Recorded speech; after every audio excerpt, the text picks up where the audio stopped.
Jó napot kívánok! Jó napot kívánok, hölgyeim és uraim! Tisztelettel köszöntöm Önöket, és megkülönböztetett tisztelettel köszöntöm Ő Excellenciája JD Vance urat, az Amerikai Egyesült Államok 50. alelnökét, a hivatalos magyarországi látogatása alkalmából rendezett sajtótájékoztatón. Tisztelettel köszöntöm Orbán Viktor urat, Magyarország miniszterelnökét, az amerikai és a magyar delegáció tagjait és minden kedves vendégünket. Felkérem Orbán Viktor urat, Magyarország miniszterelnökét, hogy tegye meg nyilatkozatát.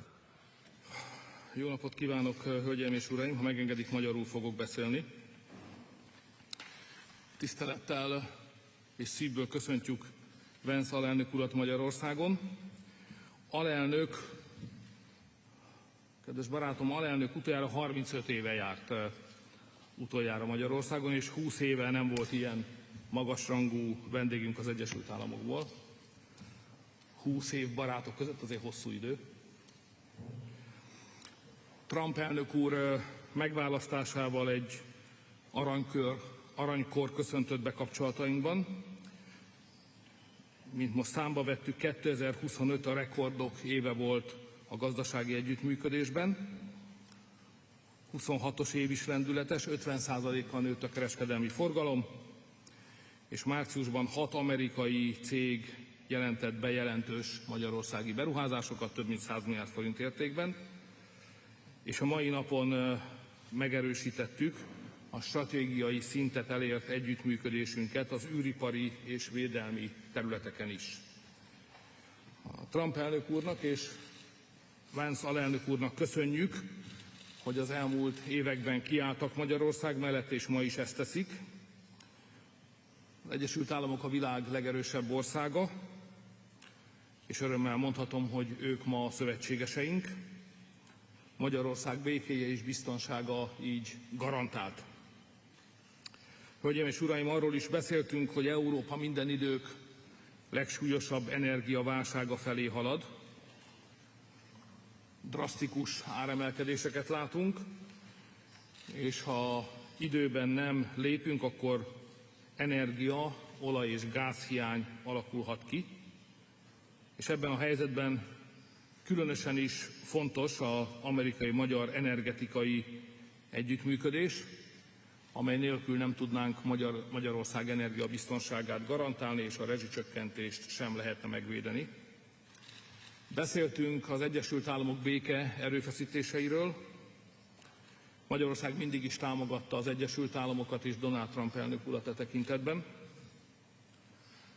Mi 4 éve élünk egy háború árnyékában, és meg vagyunk győződve arról, hogyha 22-ben Donald Trump lett volna az Egyesült Államok elnöke, ez a háború ki sem tört volna.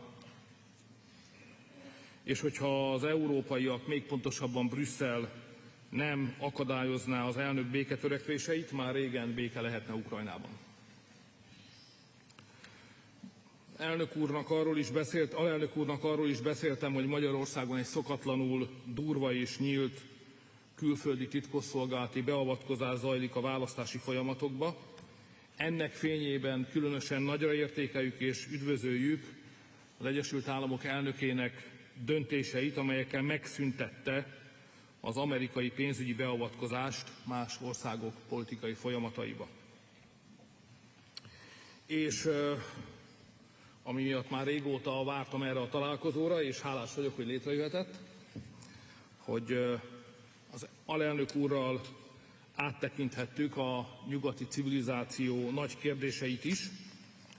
Nem árulok el titkot, hogy itt folyamatos közöttünk az eszmecsere és a kormányzati munkából fakadó tapasztalatok cseréje.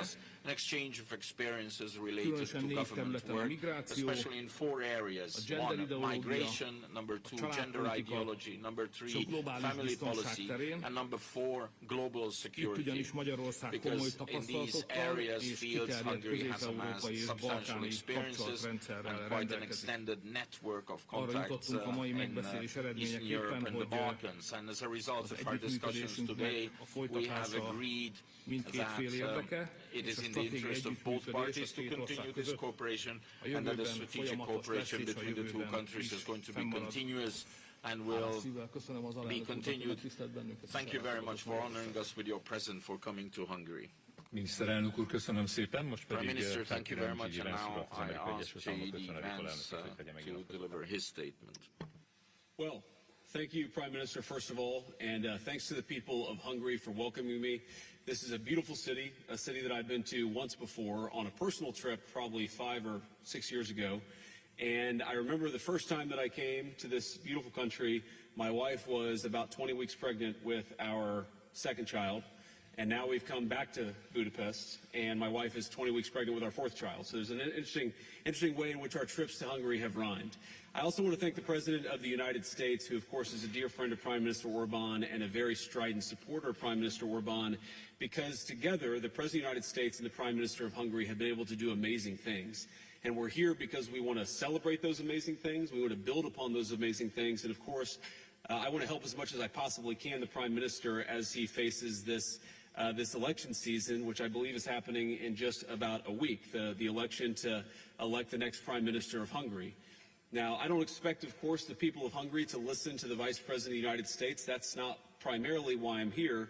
But I did want to send a signal to everybody, particularly the bureaucrats in Brussels who have done everything that they can to hold down the people of Hungary because they don't like the leader who has actually stood up for the people of Hungary. And I think it's important to say that. There are so many things that we could point to. There are so many economic pieces of cooperation, so much investment that's come into Hungary from the United States. I think Viktor Orbán has been the single most profound leader in Europe on the question of energy security and independence. It is funny to watch prime ministers and leaders in some of the Western European capitals talk about the energy crisis when, frankly, they should have been following the policies of Viktor Orbán in Hungary. And if they had, the energy crisis that they're experiencing would be a lot less bad, because what's going on in Hungary right now is that while, yes, energy prices are elevated, they're far less elevated here than they are almost anywhere else in Europe. And that's because of the leadership of the man who's standing next to me. And I think that leadership can provide a model to the continent. We want Europe to be successful. We want European families to be able to afford to heat their homes and to build great things. We want Europe to be energy independent and even energy dominant, but it's not going to be energy secure if it continues to follow the failed policies of the past. And so I think Viktor has been a great example in charting a course that could lead to a better, more prosperous, and more energy secure Europe. There's a lot of other cooperation in technology and artificial intelligence and manufacturing. There are so many ways in which the United States and Hungary have been great economic partners, and that partnership has really accelerated over the past couple of years under President Trump's leadership. But ladies and gentlemen, I'm not here primarily, Viktor, because of the economic cooperation between our countries. I'm here because of the moral cooperation between our two countries, because what the United States and Hungary together represent under Viktor's leadership and under President Trump's leadership is the defense of Western civilization, the defense of the idea that children should be able to go to school and get educated and not indoctrinated, the defense of the idea that European and American families should be able to transport themselves and be able to afford to heat and cool their homes, the defense of the idea that we are founded on a certain Christian civilization and Christian values that animate everything from freedom of speech to rule of law to respect for minority rights and protection of the vulnerable. There is so much that unites the United States and Hungary, and unfortunately, there have been too few people who have been willing to stand up for the values of Western civilization. Viktor Orbán is the rare exception that has unfortunately proved the rule. That's one of the reasons why I'm here. I'm here because Viktor is a statesman. And we have seen so much talk in European capitals about the need to end the war in Russia and Ukraine, and we certainly agree with it. The war would have never started if President Trump had been president 4 years ago. But now that it has started, probably the two leaders who have done the most to actually end that destructive conflict have been Donald J. Trump and Viktor Orbán in Hungary. And they've done it through diplomacy, through talking to people, through trying to understand what the Ukrainians and the Russians need to end the war. We're going to continue to participate in that process, but I think that it is a testament to the people of Hungary that you're a country of 10 million people, but I'm telling you, I've sat in all the rooms and I've been on all the phone calls. Your leadership has been a far, far more important and constructive partner for peace than almost anyone anywhere else in the world, and that is a great testament, I think, to the wisdom and the courage of the people of Hungary. And then finally, I just want to say one final observation about this election. What has happened in this country, what has happened in the midst of this election campaign is one of the worst examples of foreign election interference that I've ever seen or ever even read about. The bureaucrats in Brussels have tried to destroy the economy of Hungary. They have tried to make Hungary less energy independent. They have tried to drive up costs for Hungarian consumers, and they've done it all because they hate this guy. But I think that what the people of Hungary, what I would encourage them to do is ask themselves the question, not who's pro or anti-Europe, not who's pro or anti the United States of America, but who is pro you, who is pro the people of Hungary.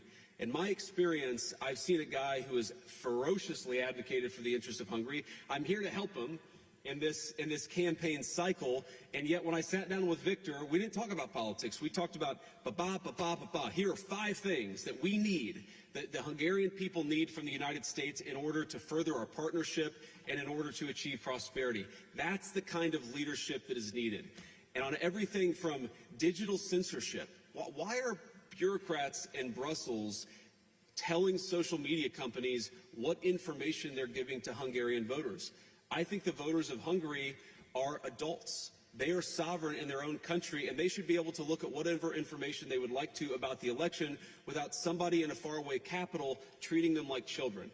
Sovereignty, democracy are fundamentally about the people choosing. And part of the reason why we're here, and part of the reason why the President of the United States sent me here, is because that we think the amount of interference that's come from the bureaucracy in Brussels has been truly disgraceful. I won't tell the people of Hungary how to vote. I would encourage the bureaucrats in Brussels to do the exact same thing. So, Viktor, thank you, and it's good to see you. We'll take a couple of questions. You want to... Thank you, Mr. Vice President. We have time for a couple of questions. The first two goes to the Hungarian side, and then the floor is yours, Mr. Vice President. Az első kérdést a magyar televíziónak fogom adni. Jó Csaba.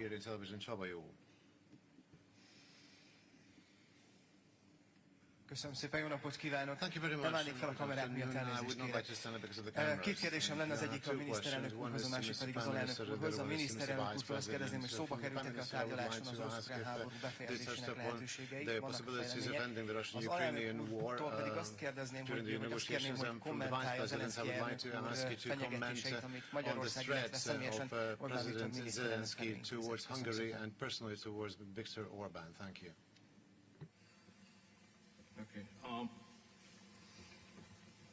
Beszéltünk az orosz-ukrán háborúról, We did touch upon the Russian-Ukrainian war, ami egy fájdalmas téma. which is a painful subject.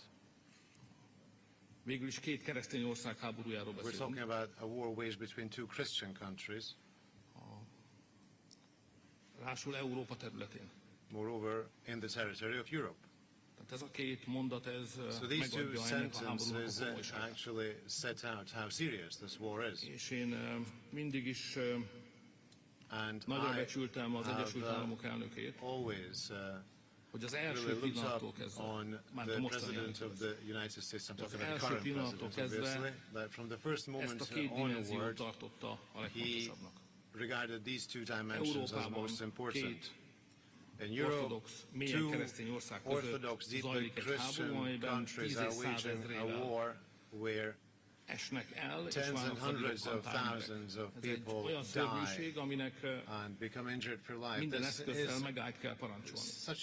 so terrible that miután you az have to stop it at Egyesült all Államok costs. And Trump elnök urat since megelőzően ezt a the háborút United támogatta, States prior to President Trump was ezért in különösen favor értékes of this számunkra az war, Egyesült Államok for us, mostani álláspontja, amely the current egyértelműen a position of béke the mellett van. United States is indeed very valuable because Ezért it ha is találkozik egy fundamentally amerikai és egy magyar politikus, nem tud nem beszélni if az a orosz-ukrán Hungarian and háborúról. a US politician meet, they cannot avoid Ráadásul ez a talking háború about the Magyarország szomszédságában Russian-Ukrainian van. war. Moreover, this war is being waged in the neighborhood Ebben a of háborúban Hungary. magyarok is meghalnak, Hungarians also die in this hiszen war, Ukrajna mai területén since in the current számos magyar territory ember of él. Ukraine, multiple Hungarians besorolnak. live who are drafted gyakran brutális, kényszerítő körülmények közepette. Occasionally, with brutal, coercive measures, they are taken to the front where they die. Tehát nem lehet nem beszélni az orosz-ukrán You háborúról. cannot avoid talking about the Russian-Ukrainian Különösen war during azért, mert such a korábban meeting, az Egyesült especially so Államok elnöke because kezdeményezte, hogy previously legyen the békecsúcs President of the United States Egyesült had Államok és initiated a Oroszország peace között, summit between és the helyszínnek US Magyarországot, and Russia, Budapestet javasolta. and he recommended as a venue for these talks Budapest, the capital of Hungary,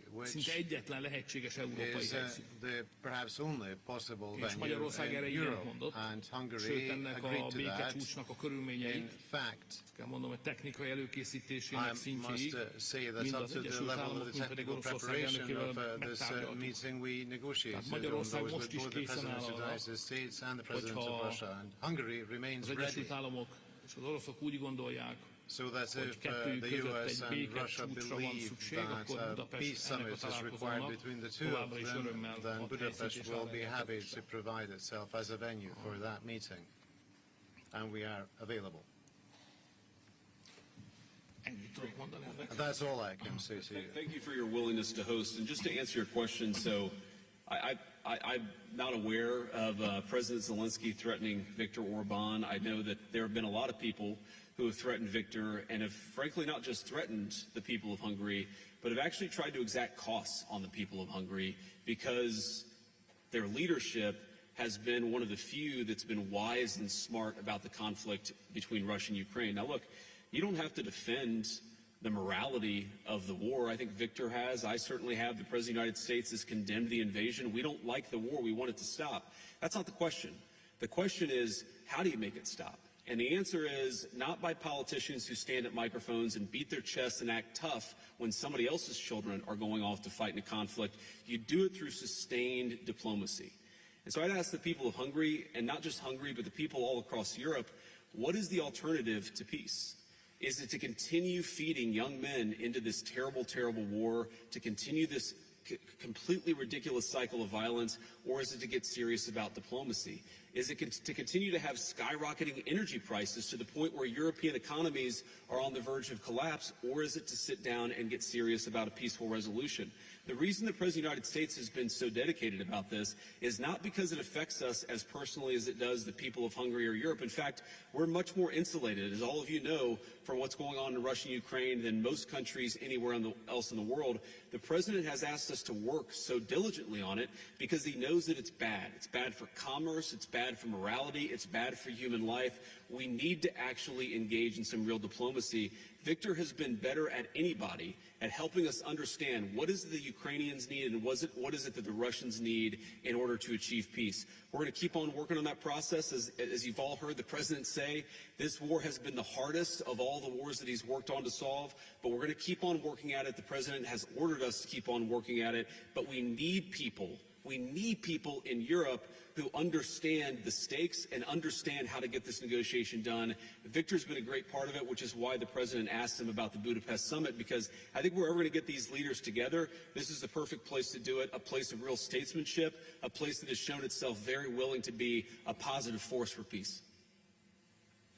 Köszönöm szépen. A második kérdést a Thank you very much. The Patriórának adom, second Németi Noémi. question goes to Patriota Noémi Német. Köszönöm szépen, jó napot Thank you very kívánok, much. nekem is Good egy-egy afternoon to you. kérdésem I have lenne. one question to each Elnök úr, of ahogy ön is the említette, participants. most már egyértelmű, hogy nagyon Mr. súlyos Orban, you energiaválság have előtt mentioned állunk, the ahol serious moziszorosan még energy biztonságban crisis that we are átjutott hajók a facing. napokban The érik el ships Európát. that have Így, been hogy able sem to pass the Strait of Oroszországból, Hormuz sem are just reaching Europe közel-keletről now. nem érkezik Now that olaj, there is mit no gondol, oil mi coming lesz from Russia Európával, azon or belül from Middle Magyarországgal, East, what do you think will az happen with amerikai-magyar Europe, with energetikai Hungary, együttműködés mit jelent a and what gyakorlatban can the ebben a helyzetben, és az Hungarian-American Egyesült Energy Államok Cooperation után mean hogyan látja for Brüsszel is Hungary, feloldja el majd and az what do you orosz think olajra és will energiára Brussels vonatkozó also lift the szankciókat. sanctions on And I the would also Russian like to ask, energy? as President Vance, in English, if I may. Please. So, according to recent U.S. intelligence reports, Ukraine may have interfered in the American elections, helping the Democrats. It has also come to light that the Ukrainian intelligence treats Hungary as an operational zone as well. What kind of political motivation could be behind Ukraine targeting conservative, patriotic political forces both in the United States and in Hungary? Thank you very much. Szerintem új helyzet van I think there is Európában, csak definitely a new magyar situation in választások Europe, azok but the Hungarian elections előrendítik a are horizontunkat, perhaps tightening és ezért our kevesebb horizon, figyelmünk erre. Restricting our horizon. Therefore, we are not Hiszen, paying as much attention because of the bennünket elections magyarokat to érthetően a the jövő developments. Of course, because we választási Hungarians are eredmények. mainly preoccupied De with the közben outcome of the történik elections valami, ami mindent next Sunday. megváltoztat. However, there is something Ez that pedig is az, going to hogy change az a everything that's happening. stratégia, The thing is that the amelynek strategy jegyében az európaiak that, eddig támogatták az the ukránokat Europeans have ebben a followed háborúban, to support az the véget Ukrainians ért, so az far megbukott. has ended, has failed. This strategy has eleve is failed. egy At the start rendkívül already, furcsa gondolat volt. it was an extremely Az, strange hogy az idea ukránokat to megsegítve actually elő help lehet the idézni egy olyan Ukrainians helyzetet, and try to hogy az bring about a elhúzódó situation háború where the az protracted Oroszországot war olyan nehéz gazdasági helyzetbe hozza, puts Russia in hogy such dire az straits ukránok economically és az that őket in the támogató end the európaiak Ukrainians, nézőpontjából from the perspective of the kedvező, Ukrainians and the Europeans who meggyengült support them, állapotban kell majd leülniük a they will be, the béketárgyalások Russians will be forced to sit down with them in a Azért volt egy weakened különleges gondolat, status that is mert preferable gazdasági for the háborút folytatni opposition. egy másik országgal However, to szemben, wage an economic war amelynek against a van country korlátlanul that has energiája, unlimited és van korlátlanul van energy resources nyersanyaga. and has Miközben az, unlimited raw aki materials, gazdasági háborút akar while nyerni, se energiával nem those ömlesz, se waging the nyersanyaga, economic de war do not különleges have gondolat energy volt. and do not have És raw egy ideig materials lehetett azt was a gondolni, very strange hogy idea. majd And for az some oroszokkal time szembeni they might have szankciók believed végül that is the sanctions elegendőek levied on lesznek Russia ennek a in gazdasági the end háborúnak a will be megnyeréséhez. enough to actually win De this most az történik, hogy economic war. hirtelen But what is minden happening now is felértékelődött, all of a ami az sudden oroszoknak van. everything has És gained hirtelen sokkal importance what kedvezőbb the helyzetbe Russians kerültek, mint dispose bármikor of. voltak And korábban. suddenly they are in a much És more az favorable európai position than they háborús used to be ukrán before párti ever. stratégia So megbukott, ennek the vége van. Ukrainian Csak most mi a magyar support választásokra of összpontosítunk, nem Ukrainians pedig Brüsszelre. strategy has én basically azt failed. hiszem, But hogy now itt we are egy, concentrating on the elections. That's egy why merőben perhaps új less attention was helyzettel paid to fogunk this. szembenézni But majd we a will be magyar faced with an választásokat absolutely new követően. situation after the Hungarian Magyar elections. helyzet nehéz, The Hungarian situation nem is akarom difficult. eltitkolni, I do not hiszen want to make a secret of az it, ukránok because először még 22 év it was végén first at the end of lezárták, 2022 that the blokkád alá Ukrainians vették a closed, gázvezetéket, blockaded amin the gas Oroszországból gázt hoztunk pipeline that Magyarországra. was bringing gas Ezt from meg Russia sikerült to kivédenünk Hungary. ezzel a We török managed to áramlattal. fend that off with Majd the most, nem Turk sokkal a Stream, választások előtt, but just szerintem a now, választásokkal not much before the összefüggésben, elections, and és I egy think ukrán because of párti the upcoming kormány elections, esélynek and in megteremtése the hope érdekében of having a lezárták, pro-Ukrainian blokkád alá government vették az elected into olajvezetékünket. office, they actually Azt blockaded az our oil olajvezetéket, ami a pipeline as magyar well. The gazdaság oil földöntjének. pipeline, that is the umbilical cord of the Hungarian a economy főellátási coming from Russia, the útvonal. main supply route Ebből azt coming következik, hogy from Russia. Magyarországnak a tartalékait be kell Consequently, vetni. Hungary has Két had to dolgot kell tap csinálni, into her bár reserves. elzárták There's tőlünk two az things we are olajat, doing. el On the kell one látni a hand, magyar they have gazdaságot és a closed magyar us off from fogyasztókat oil. és a We magyar have to családokat supply the Hungarian economy, és Hungarian energiával, consumers with és rá kell fuel kényszerítenünk and az with ukránokat energy, arra, hogy and we nyissák have meg a to force the vezetéket. Ukrainians to Nekünk erre reopen the van egy tervünk, pipeline, ezt and a we have a tervet plan to lépésről do that. lépésre hajtjuk We végre, és a are actually végén executing that meggyőződésem, step by step, and at the miután end a of nemzeti this, erők megnyerik I am Magyarországon a convinced választást, after az ukránoknak the nem marad national más választásuk, mint hogy forces win the feladják az election here in olajblokádot, Hungary, és újra there will megindítsák be a no barátság option left for the olajvezetéket, és Ukrainians than Magyarország to lift this blockade, visszatérhet a to normális reopen the gazdasági pipeline, működés and Hungary can just go back to Ezek az normal én- operation. a remélem az talán These nem are my, elég erős well, I szó, wouldn't ezek az say én terveim. hope, these are my Így plans. lesz ez. This is how it's going to happen. So to answer your question, yes, we're certainly aware that there are elements within the Ukrainian intelligence services that try to put their thumb on the scale of American elections, on Hungarian elections. This is just what they do. This is part of the cost of doing business within some elements of their system. I try to remind myself that Ukraine, like the United States, is a very complicated place. There are good people and there are bad people. There are people that try to interfere in others' elections, and there are people who actually just say, you know what, we believe in sovereignty for everybody, and that's what we support.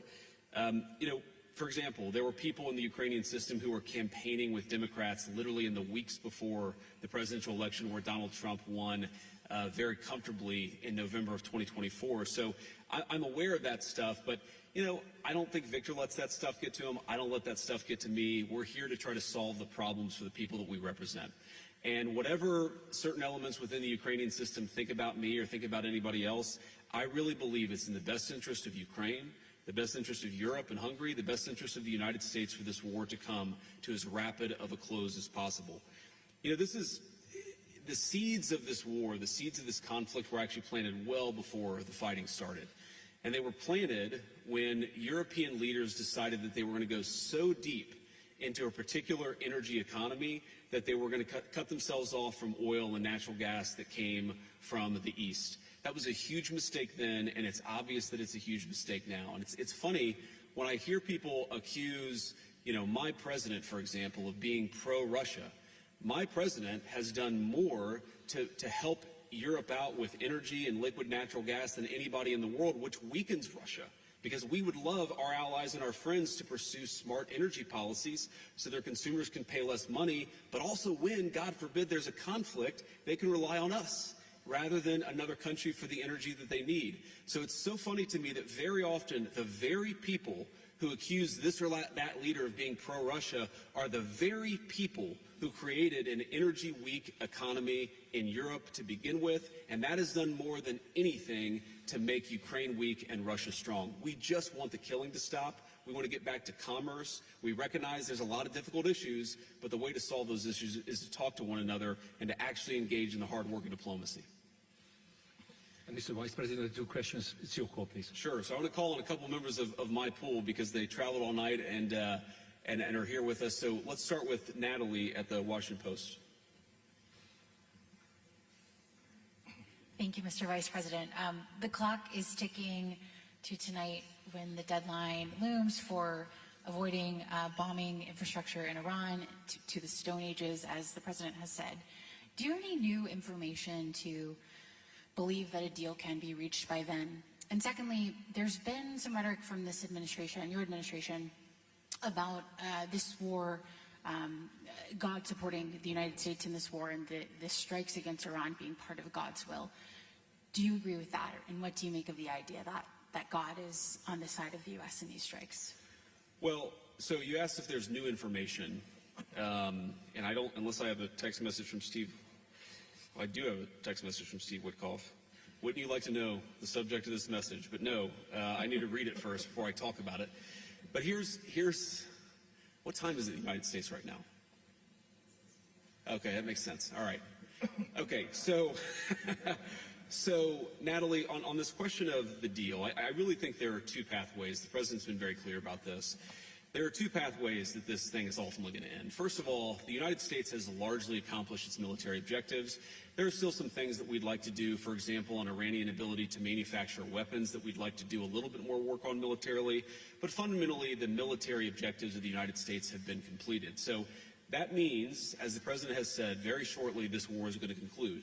And I think the nature of the conclusion is ultimately up to the Iranians. I think there really are 2 pathways, and I'm oversimplifying this a little bit. But I think pathway 1 is where the Iranians decide they're going to be a normal country. They're not going to fund terrorism anymore. They're going to be part of the world system of commerce and exchange. And that's going to mean much better things for them economically. It's going to mean better things for the peace and safety of the world. It's going to mean a lot of good things for a lot of people all over the planet. That's option A. Okay? Option B is if the Iranians don't come to the table and they stay committed to terrorism, to terrorizing their neighbors, not just Israel, but of course their Arab neighbors too, then the economic situation in Iran is going to continue to be very, very bad, and frankly, it will probably get worse. And so what the President has asked his entire team to do, particularly Steve Witkoff and Jared Kushner, is to figure out what are the contours of a potential deal. What are they willing to do? Because militarily, it frankly doesn't matter one way or the other to us. It's fundamentally a question of what does this look like afterwards, and that has been what the negotiations have been focused on.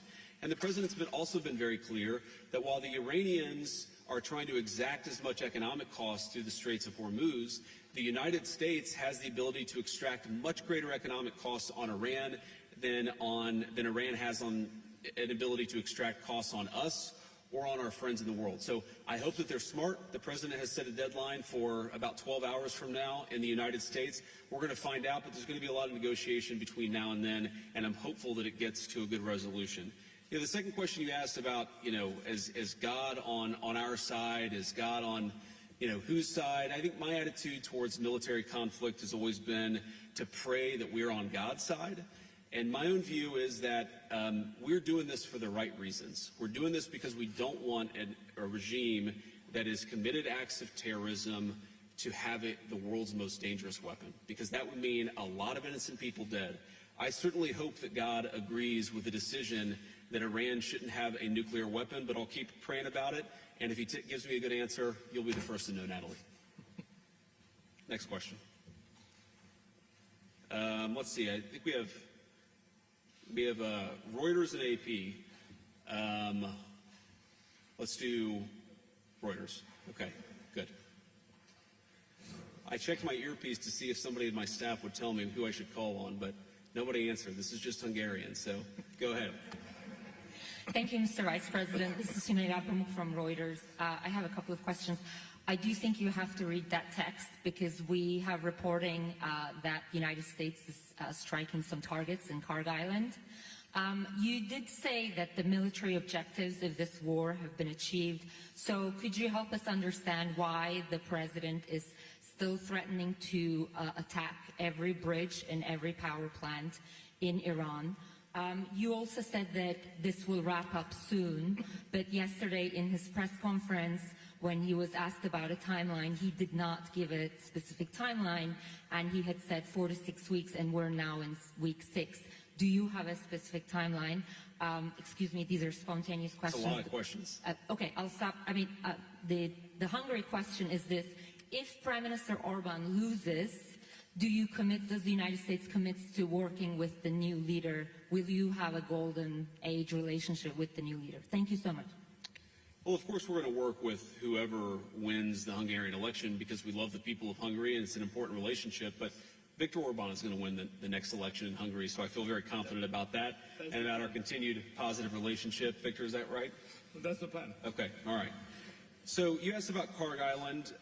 My understanding, having talked to Pete and General Kane about this, is that we were going to strike some military targets on Kharg Island. I believe we have done so. The president's deadline has been followed by us and everybody else, and he said very clearly, we're not going to strike energy and infrastructure targets until the Iranians either make a proposal that we can get behind or don't make a proposal, but he's given them until Tuesday at 8 o'clock. So I don't think the news in Kharg Island represents a change in strategy or represents any change from the President of the United States. He continues to say the deadline is 8 o'clock. And the deadline is for what?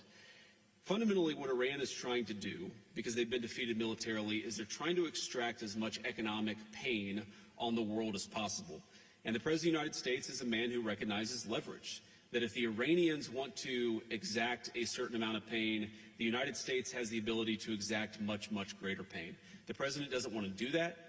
I don't want to do that. That's why we're negotiating so aggressively. But fundamentally, the ball is in the Iranians' court. Now, I think the President has talked about this. One thing I will say is that the Iranians were not the fastest negotiators before the war started, and they are certainly not the fastest negotiators now. So we recognize there's some delay sometimes in transmitting messages from one person to another, but we feel confident that we can get a response, whether it's positive or negative. We're going to get a response from the Iranians by 8 o'clock tonight.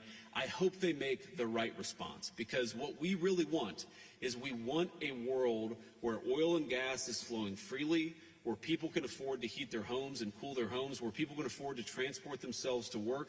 That's not going to happen if the Iranians are engaged in acts of economic terrorism. So they've got to know we've got tools in our toolkit that we so far haven't decided to use. The President of the United States can decide to use them, and he will decide to use them if the Iranians don't change their course of conduct. I think that's it. Mr. Vice President, miniszterelnök úr, köszönöm szépen. Sajtótájékoztatónk véget, köszönjük szépen, hogy itt voltak a mai napon velünk, viszontlátásra. Thank you very much for being with us, and goodbye.